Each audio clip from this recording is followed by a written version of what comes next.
আমরা আজকে ডক্টর মোহাম্মদ ইউনূসের সাথে স্যারের সাথে কিছু বিষয় নিয়ে কথা বলতে এসেছিলাম যে কিছু রিসেন্ট কিছু টেনশন অ্যারাইজ করেছে সব জায়গাতে ভারতের সাথে বর্তমান যে বাংলাদেশের সম্পর্ক। গতকাল আমরা দেখেছি যে আগরতলায় যে হামলাটি হয়েছে আমাদের যেই বাংলাদেশ কনসুলেটের মধ্যে, এবং রিসেন্ট যেই সাম্প্রদায়িকতা ইস্যু যেটিকে বিশ্ব মিডিয়াতে দেখানো হচ্ছে যে বাংলাদেশে মাইনরিটিরা অনিরাপদে রয়েছে এবং দ্রব্যমূল্যের ঊর্ধ্বগতি, শিক্ষা, নতুন কমিশন, সংস্কার প্রস্তাবনা, এই বিষয়গুলো নিয়ে স্যারের সাথে আজকে আমাদের আলোচনা হয়েছে। আমরা যে ফিল্ডের যে বর্তমান অবস্থা সেই অবস্থাটি স্যারকে জানানোর চেষ্টা করেছি। আমরা আমাদের জায়গা থেকে স্যারকে বলেছি যে বিশেষ করে প্রথমত ভারত সরকারের সাথে ফ্যাসিস্ট সরকারের যেই ধরনের গোপন চুক্তিগুলো হয়েছে সেটি যেন প্রকাশ করা হয়।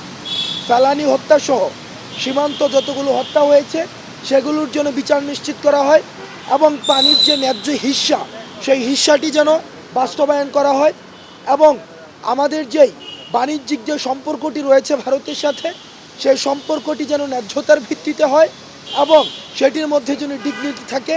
আমরা সেই বিষয়গুলো নিয়ে কথা বলেছি। আপনারা জানেন যে সিন্ডিকেটের কারণে মানুষের যে দ্রব্যমূল্যের ঊর্ধ্বগতিতে মানুষের স্বাভাবিক জীবন যে ব্যাহত হচ্ছে, মানুষ ফিল করছে যে এই যে দ্রব্যমূল্যের লাগাম টানা উচিত, মানুষের সেই শঙ্কাটি আমরা ডক্টর মোহাম্মদ ইউনূস স্যারকে আমরা জানিয়েছি। আমাদের যেই সাম্প্রদায়িক যেই ট্রাম্প কার্ডটি বিশ্ব মিডিয়াতে ছড়ানো হচ্ছে যে এই গণ অভ্যুত্থানটি হচ্ছে rise of Islam and fundamentalism, বিষয়টি যে আসলে এমন না, বরং সকল শ্রেণী পেশার ছাত্র নাগরিকের অংশগ্রহণের মধ্য দিয়ে এই আন্দোলনটি গণ অভ্যুত্থানটি হয়েছে। এবং আমাদের যেই হিন্দু ভাইদের সাথে বা যারা সংখ্যালঘু রয়েছে, যদিও এই শব্দটি ব্যবহার করতে আমরা আমাদের জায়গা থেকে আমরা সংকোচ বোধ করি, বাংলাদেশে প্রত্যেকেই সাম্য এবং মানবিক মর্যাদার মধ্য দিয়েই তাদের জীবন ধারণ করছে। আমাদের যে সম্প্রীতিটি রয়েছে এই সম্প্রীতিটি কীভাবে বিশ্ব দরবারে আরও বেশি করে প্রচার করা যায় এবং অ্যান্টি প্রপাগান্ডার সেল নিশ্চিত করা যায়, সেই বিষয়গুলি নিয়ে স্যারের সাথে আমাদের কথা হয়েছে আজকে। এলো ভিশন মুশকিল আসান অফার। যে কোনো ব্র্যান্ডের পুরনো ফ্রিজ নিয়ে চলে আসুন ভিশন শোরুমে আর নিয়ে যান নতুন ভিশন ফ্রিজ 20% পর্যন্ত ছাড়। আচ্ছা, আজকে জাতীয় ঐক্যের বিষয়ে আজকে স্যার আমাদের বার্তাটি শুনেছে, অর্থাৎ রাস্তায় অর্থাৎ স্ট্রিট মানুষ কি বলতে চায়, মানুষ আমাদের মধ্য দিয়ে কি বার্তাটি দিতে চায়, সেই জিনিসটি স্যার আজকে আমাদের কাছ থেকে শুনেছে। আর যেটি বললেন ভারতের যে বিষয়টি, দেখেন ভারত সবসময় আওয়ামী লীগের চোখ দিয়ে বাংলাদেশকে দেখেছে। ভারতের সাথে যে সম্পর্কটি সেটি জনগণের সাথে জনগণের সম্পর্ক হয়নি, সেটি রাষ্ট্রের সাথে রাষ্ট্রের সম্পর্ক হয়নি, বরং ভারতের সাথে আওয়ামী লীগের সম্পর্ক হয়েছে।